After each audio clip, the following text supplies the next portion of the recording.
Welcome back to Two Sports Overtime. That's Jody Berardino. I'm Kayler Smith, and it's officially the worst time of the year. And why am I saying that? Of course, because football is officially over on all levels after Super Bowl 60 on Sunday night, which was a little bit of a disappointing finale, I would say, to what had been a really exciting season for us, especially high school, college, and NFL. Maybe not NFL here locally, but the NFL season I thought was a fun season with a lot of parity. So playoffs were great, and then the Super Bowl just kind of, it feels like it's been, well, you're a Chiefs fan, so I can't say that. But for a non-fan of any of the teams the last few years, the last 3 Super Bowls have all felt... No, you can't be serious. 2 years ago when we beat the 49ers Niners in overtime. Okay, the last 2. And then the year before the Eagles that, smacked the year you before, guys. no, but then the year before that was our thriller against the Eagles where we won 38-35. Okay, that one was good. Okay, the last 2. I was I thought there was one more in there that was like, this one, man, I mean, is it just me or does it never feel... last year. Does it ever just like feel like it's all these great games throughout the season and these great playoff games, and then the Super Bowl never like, I don't know, maybe people understand, like it never feels like a football game to me. Like it never like... I could be crazy. It just doesn't feel like I'm watching a football game. I will say this year more than any in the last, obviously, 5 or 6 years for me and my family, we were actually all talking about that, how it didn't feel like it was the Super Bowl. We didn't have the same juice for it because the Chiefs weren't in it. Right. And I wonder if that's it. My uncle was like, I don't even know if I'll watch now. It did not have the same juice. But that's me coming from a fan. Right. But I get excited about seeing, Bills, Broncos, and Bears. I mean, that was like exciting football. I don't know. I don't know. I don't know if it makes sense to anybody at home. Someone at home is like, yes, I get, like, it just maybe because, and I love all the pomp and the commercials and the awesome flyovers and the, the halftime shows. I love the flyover. Yeah, like the whole thing about making it so done up is so cool to me and great. Not that I wouldn't want that, but I feel like that, it's just like when you're sitting down, you're about to watch it, it just like, you blink and it's over. It always feels like it goes so fast. And it's like, again, from a non-fan perspective, maybe if it was the Lions, I'd be like, oh my God, like this is, or we were there covering the Bengals or something. But like, I don't know, it's just watching it, it never feels like it's like a real game. It feels like a fake game. And I don't know if that makes sense to anybody, but I think that's kind of how we felt about like the early or the national championship too for college football. I think part of it's probably the time gap. There's such a long time gap between the semis and the finals for both that momentum a little bit. College and NFL That's seasons. Probably it. And so you lose a lot of that juice. I remember people saying the exact same thing about the college football national championship. Like, man, it just feels like there's no juice for this. Oh, I forgot the national championship is tomorrow. That kind of vibe. So maybe it's the time gap. Yeah. Well, either obviously, way, congratulations. Everyone knows who the Super Bowl champions Seattle Seahawks for winning their second ever Super Bowl championship, beating the Patriots 29-13, their first Super Bowl since 2014, and avenging their Super Bowl loss in 2015 to the Patriots. Give them the applause. Second-year head coach Mike McDonald, he's like 39 or something? Oh, yeah, very super young. Sam Darnold overcoming all the odds that were stacked against him for most of his career, being cast away from all of these different teams, including the one that he took deep into the playoffs last year, and going and getting it done in his first season at a new team with a second-year head coach.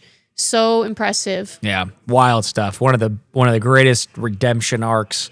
Basically, they were calling him a bust. You know, I mean, they were, not basically, and he kind of was, unfortunately. And to see him, find a home there in Seattle, and now seems like maybe a long-term fit. Yeah, you would think. Super, super, super happy for him, just from a fan perspective. If you like good stories, Sam Darnold definitely is one.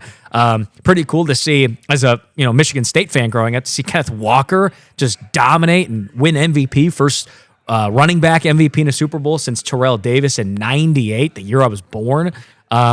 first Spartan ever to win Super Bowl MVP. So that was kind of a cool thing to see. I was glad they gave it to him because somebody asked me during the game, and I said they have to give it to Kenneth Oh, it has Walker. to. Him or Jason Myers. Him or the kicker, yeah.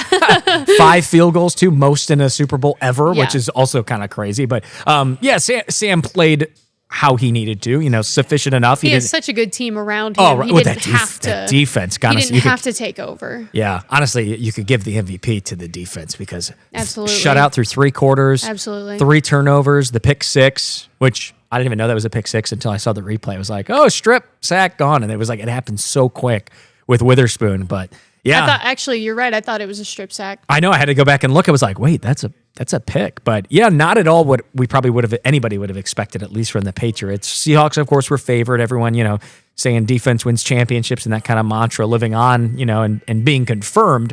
But the Patriots just did not look like the Patriots we had seen all year.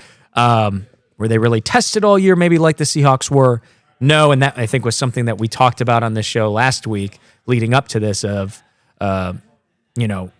are the Seahawks kind of the more battle-tested team of like their path to get here and the teams they've had to face? Like they had to play the Rams twice in 2 like crazy games, or 3 times, right? 3 times. 3 times. So because of the playoff game, so twice in the regular back season, half of the season, right? Because they're obviously in the same division, and then they had to see the 49ers. You know what I mean? Like all these tough teams in the NFC, and then the Patriots dominated those games, no doubt. But to see Drake May just kind of look lost, and he had no protection from the offensive line, and the defense to a degree did their job, but it was just Seahawks just kind of stepping on their neck, especially down this stretch. There, it was good to see the Patriots make it a game a little bit late after the Matt Collins touchdown. It was like, okay, there's 13 minutes left in the fourth, like.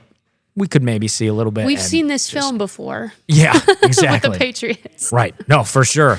That Falcons game. Gosh.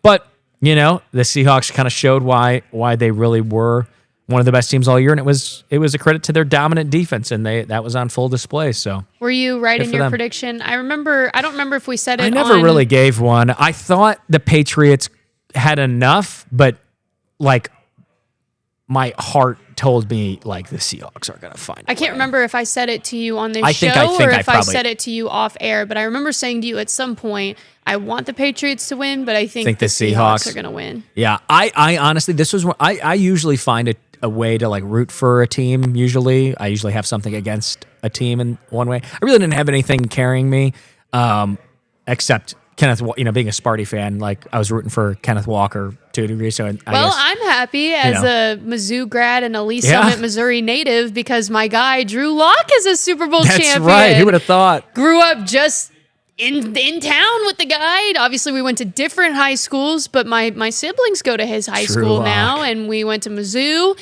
and not at the same time, but we're claiming him. Drew Lock and Sam Darnold, Super Bowl champs. Mizzou is QB2U. Chase Daniel. Blaine Gabbert. Okay. Drew Lock. Blaine Gabbert. All Super Bowl champions. You know where Blaine Gabbert's brother went, right? Where? Miami of Ohio. Oh my gosh. Yeah. So Mizzou, QB2U. But yeah, so that was fun. Wait, who's won? Huh? Who's won? Who's considered QB1?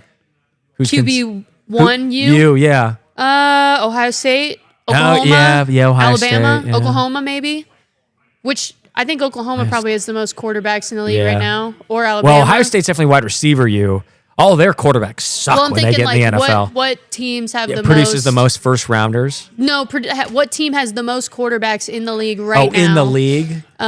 OU would have Jalen Hurts, asterisk, Caleb Williams, asterisk. Who else? Oh, Murray. You are right on one of the teams. You want to make your final. OU's got to be one of them. There's 3 I just named. OU as in Oklahoma. Ding ding ding ding ding. Yeah. Good job. I'm sorry. I forget that I'm in. Spencer Rattler too. I forget that I'm in Baker Mayfield. A place where OU does not mean Oklahoma. Yeah, Ohio Bobcats quarterback. No, sorry. Could you imagine? No, I knew. I just wanted to confirm. No, I was being funny. Ohio State is. I was like, it has to be. It's Oklahoma 5 with Hurts, Alabama, Murray, Mayfield, Caleb Ohio Williams, State. and Rattler, if you count the transfers, and then Alabama. Yep. Those were Joey, those are the exact three You I did. named. You know what? You know ball, Kayler. I know ball. Then Ohio State with C.J. Stroud, Justin Fields, Joe Burrow. Well, let's move on before we're getting real wrapped up in this. Yeah, really. So let's move on. Now that the season's over, all of the head coaching positions have been filled. There was a couple kind of waiting till the season ended to be solidified. So we'll kind of run through the 10 openings that were filled real quick now that they're all done. So the latest one came after the Super Bowl, of course. Seahawks offensive coordinator Clint Kubiak took the job with the Raiders. Just before that, Mike LaFleur, the brother of Matt LaFleur, and was the Rams offensive coordinator, became the head coach for the Cardinals. The Dolphins hired Jeff Haley, who was the Packers defensive coordinator. The Ravens, of course, hired Jesse Minter, the Chargers defensive coordinator. The Bills promoted OC Joe Brady to head coach. The Browns, of course, hired Ravens offensive coordinator Todd Monken, which drew a lot of reaction, if you will. Subtle way to put it. The Titans hired 49ers defensive coordinator and former Jets head coach Robert Saleh. Really cool, in my opinion, to see him get another chance. Yeah. I thought he was kind of dealt a bad hand in New York. The Steelers, of course, hiring Mike McCarthy, who was formerly the Cowboys and Packers head coach after taking a year off last year. Kevin Stefanski of the Browns goes to the Falcons. And, of course, the big one from the entire cycle was the Ravens' John Harbaugh going to the Giants. So that is all of the openings, all now filled. That's it. Crazy that three out of those were all out of the AFC North too. So, And I think a lot Except of people Zach thought Taylor. it should have been all four. yep. But all we can do is move on into, gosh, what year is this now for Zach Taylor? He was hired in 17. So, yeah. 9? There you go. 9 seasons. 10? 10. Yeah, his last year was his 9th. Yep. Yes, correct. So we'll see. It's going to be an interesting offseason. Trey Hendrickson free agency. A lot of question marks. Can Joe Burrow stay healthy? We'll see. Well, we'll get into it another time. Yeah. We're just not wanting to let football go. Let's right go now. across the street a little bit down the road in Cincinnati, though, Mm-hmm. to the Cincinnati Reds, who have started spring training. The pitchers and catchers reported to Goodyear on Monday. They had physicals on Tuesday and their first full workout on Wednesday today. And then upcoming this Saturday, all other position players will report.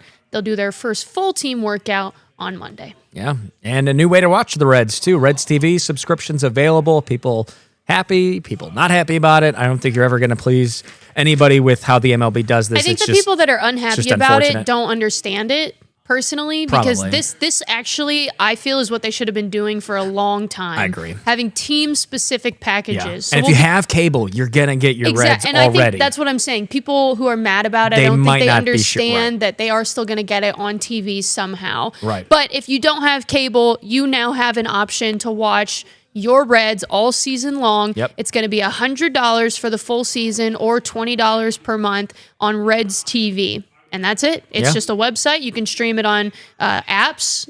I'm assuming it's the MLB app, if not maybe a Reds Yep, app. they're through the Reds MLB app. It'll be, but something that they probably honestly, like you said, should have done a while ago. So I'm sure there'll be the occasional, on Fox or ESPN or Apple TV. I think we'll still have the Friday it just nights. makes people didn't want the MLB TV subscription because you subscribe and then you're blacked out from your own team. Yep, so right. what's the point of that?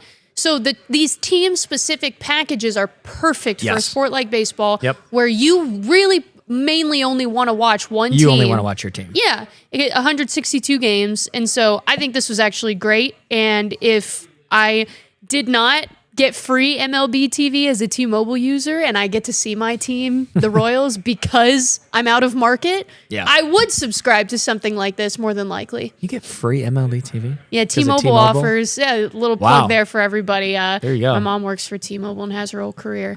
T-Mobile offers free MLB TV. Nice. I don't know what I get with Verizon. No, might have to. I love getting that MLB TV app has been good, but going on to try to watch the Reds, it's always Mm-hmm. Can't blacked watch out. it. So Or there you go. A lot of times the Guardians too. Yeah, right. When I was in Anything in Ohio? When I was in Midland, Texas, which is far away from both teams, we didn't get to watch the Rangers or the Astros on MLB TV.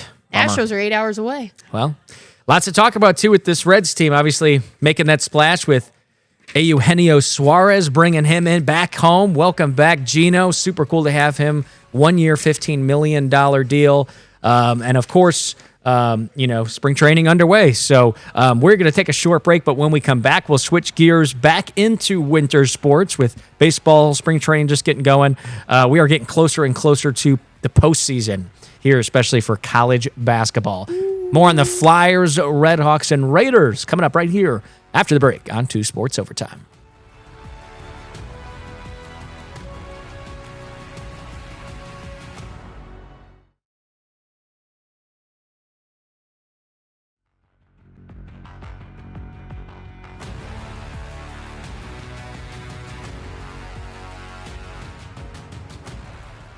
Welcome back to 2 Sports Overtime. We're going to switch gears here to talk some college hoops, starting off with the Dayton Flyers, who are now 15-9 on the season and 6-5 in conference. Yeah, obviously, the last 2 games we look at, you're looking at a win and you're looking at a loss, but I don't know if you could really look at the St. Bonaventure game now in the same light as a win. On paper it was, but it just felt like a sigh of relief to be able to snap that 4-game losing streak. And that's what Anthony Grant said in the post-game press conference was it's a mixture of, happy that you won, but like relief.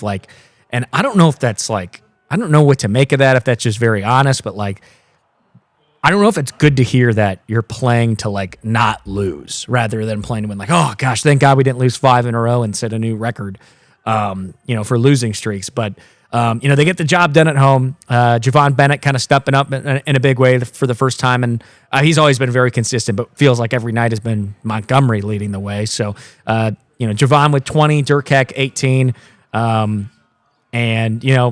It was, I like your note here, sparsest crowd I've seen at UD I wanted to Arena. ask you about this. I attended this game as a fan. Was. It was the first time I had attended a game as a fan. My friend her family's from the area and she lives in the area, I took her to her first game. And I was like, oh, this is kind of like a terrible this experience. Looks like you've hyped this up and now all of a sudden. I will say she had a great time. She really enjoyed it either for way. sure. But it was noticeably quieter in my opinion. Although I wasn't down on the floor, as I normally get to be where we're shooting from here in this video. Right. And it was noticeably the smallest crowd I've seen. Oh, yeah. The seats usually fill all the way up, right? Yep. And it wasn't, and it just... There was nobody sitting around us. We were up in the upper rows, and there was nobody sitting around us. And the energy is probably indicative of what this season has shaped up to be. So, unfortunately, when you're going from a team that, was playing really well, before A10 play, or at the start of A10 play, I should say, you feel that, and then now it just seems there's a lot of frustration from the fans. Of course, they're not happy with the product. It was right out of the last media timeout, and people were leaving. Shouldn't be. I think people were leaving with I know. the game tied. I was stunned. I think it's just I think there's just a feeling that, they're either going to lose or if they win, it wasn't an exciting blowout like it always should be and Flyers fans expect it to be when they're playing a team like St. Bonaventure in their home arena. We expect to, I've always said, I think if Dayton beat the number 1 team at home, the fans would not storm the court and say, we expected to win that game. Obviously, that's a good competitive mentality to have, but I think it's just they expect to blow every team out. So it just feels like the energy is a little off now. Obviously, when you lose 4 games in a row, you're going to have that happen. It's nice to see them get back in the win column. Unfortunately, what they followed it up with on the road, VCU, shades of that Friday night St. Louis game. Basically, exactly what that was. Second straight Friday night nationally televised game. They get blown out on the road to the Rams, to their rival, 99-73. They were down 50-27 at halftime. They were down by, I think, as many as 33, 35, which is they lost to the Billikens by 31, which was the most lopsided loss in the Anthony Grant era in 9 seasons in his tenure. So now they're 15-9 and 6-5 in the conference after a 5-0 start. So just not what you would expect from what we saw from how this Flyers team started to where they're at now. Well, we'll turn the page ahead to what's coming up this weekend. The Flyers take on Davidson at 4 o'clock on Sunday at UD Arena, who they have good history against. Luckily. Dayton is 12-2 over Davidson in the last 10 years, including 7 straight at home in that time span. So hopefully they make it 8 in a row on Sunday. I will be at that game as a fan. So And I will be on the court. How about that? We're trading places this time. And it was a win for the Flip. So hopefully we're bringing the alternate luck of that. I gotta tell my dad's joke about this one. So my dad's name is David. Yep. My brother's name is Dayton. Mm-hmm. So he likes to joke that the A10 has 2 schools named after his son, David's son. That's good. And Dayton. David's son. So that's good. You already knew this, right? You know my nice dad's dad name's joke. David too, right? No, I didn't know that. Yeah. My middle name's David. That's so funny. Just How about that? David's everywhere. I didn't know that. I know. David Smith, though, does it get more basic than that? Yeah, really. He's got an easy to remember name. That's right. Unlike my last one. Well, let's talk about something fun. The Miami Redhawks. Miami Redhawks. They are just freaking carrying good. the energy of this basketball season for us here in the Miami Valley. They improved to 24-0 after beating Marshall 90-74 on Saturday. But the big news this week was that they are now the last remaining undefeated team in the nation. Crazy. My staunch foe, Kansas Jayhawks, took down Arizona on Monday night, the number 1 overall team and the only other undefeated team. That game was crazy. It was crazy. Down goes number so 1. Now, Miami, last man standing. Can you believe that? Who would have thought we would have been sitting here February? It's hard to believe that they're the last one, I think. Oh, I feel 100%. Like while it was them and a couple other teams, it was like, this is awesome. This is like cool. this, I can fathom To this. know that they're the only one. To know that they're the only one is even more just, can you believe this, like you said? Yeah. 24-0.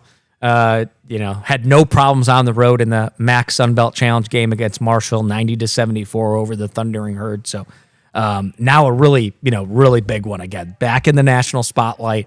But the biggest spotlight they've gotten all season. 100%. Yeah. Big one. They are on big ESPN this Mothership, Friday. as Jack Cole calls it. ESPN, nothing after that. No no U, no plus. no Ocho if they were on it. No. ESPN, pretty good. Friday night hoops. Prime time. In the Miami Valley. It's going to be awesome. And who better yet to do it against your rival? Battle of the Bricks against the Ohio Bobcats. Ohio kind of, on the downturn this year. They're 13-12, but it's a rivalry game. It probably doesn't matter between teams like this what records are. You throw those out the window. Miami needs to bring their A game as they continue to do, and hopefully we'll see another thriller because they have just been so fun to cover, so fun to watch. What a great story. And you kind of just don't want it to end. Like every time you just kind of look, you're like, oh, they blew them out. Oh, they're winning. Oh, it's really close. And I genuinely do get excited every time. Oh, yeah. I either watch the game or if I'm not able, I see the final score. Yes, Yeah. they're still doing it. And to anybody that, we've obviously done posts about it and been very excited is like, we're impartial, but it's still excited. Anybody that's like, oh, they haven't played anybody. Like, yes, they have had a easier a little bit schedule. Again, they're a MAC team. I went and looked. They're like 350th. Yeah. But again, if Travis Steele is a truthful guy, which why would he lie about this? Nobody wanted to play them, according to him. They didn't want to go there. They didn't want to host them, right?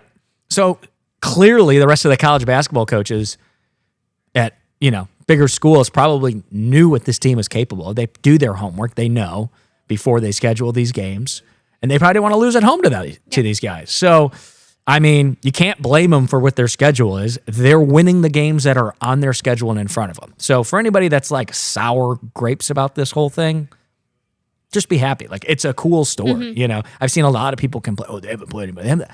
So what? It's still cool. They're the only undefeated team in the country. 68 teams in the tournament. Yeah. It just doesn't matter. It doesn't matter. Right. If it was the 4-team playoff of the college football playoff, I could see the argument. Yeah, right. There are what is Miami teams. Oxford doing there are 68 teams you've never even heard of in the tournament every single year. Yeah. No, it's a cool story. It's cool to cheer on. That's sports. You rise and you fall. Everybody. Do you have the bleep button ready?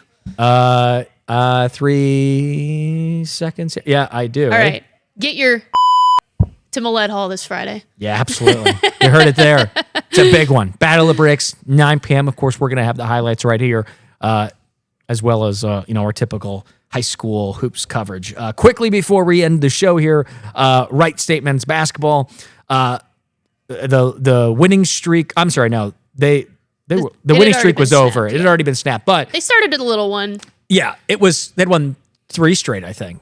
But they fall to Robert Morris on the road, 72-68 on. 72-6. Wow, close, same scores.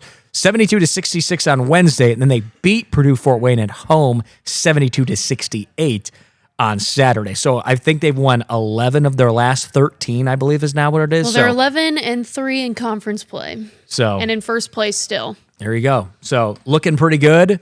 And who do they have next year? We got Detroit Mercy on Thursday, tomorrow night, and Cleveland State on the road Sunday. Okay. All right. So Raiders still looking strong, still in first place in the Horizon League. Still in position to potentially also get into the tournament. This is what I'm saying. Like, if you're going to poo-poo Miami getting into the tournament, no offense, but like, why would you not have that same energy toward this Wright State team who's 100%. probably going to, could very well get an auto bid. Absolutely. So there's no reason. Gosh, would love to see them get ranked too. With as many teams as there are that make it in the tournament, well, there are 9 losses. They're not going to be ranked.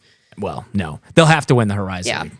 Oh, you said auto bid. I'm sorry. Yeah, auto bid from winning their conference. I heard in my head at large, I was like... But that's what happens there's teams with losing records sometimes that get in because of the auto bid. Right. So it's just like, if you're, like you said, if you're going to poo-poo on Miami, I don't even know what to say to you.